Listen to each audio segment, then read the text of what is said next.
அடிக்கடி கலைஞர் சொல்லுவாங்க. தெய்வீக பேரவை என்ற அமைப்புல சன்னிதானங்களை சந்திக்கிறப்பெல்லாம் சொன்னாங்க. அவர்களை பாராட்டுகிற போது சொன்னாங்க,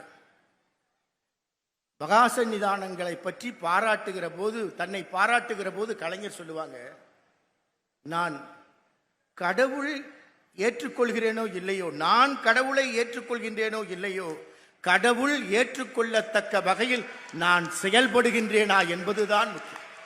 அப்படி பார்த்தால் நம்முடைய ஆன்மீக முதல்வராகவும் விளங்குவர் தான் நம்முடைய முதல்வர். அரங்கத்தில் நுழைஞ்ச உடனே தூத்துக்குடியைச் சேர்ந்த நம் செல்வம் பற்றி அவர்கள் சொன்னாங்க.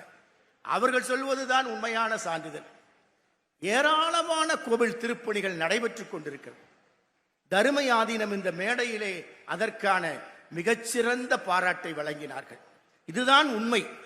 இந்த உண்மையை மிகச்சிறப்பாக ஆன்மீக பணியை ஆற்றிக் கொண்டிருக்கிற முதல்வர் அவர்களை பாராட்டுகிறோம்.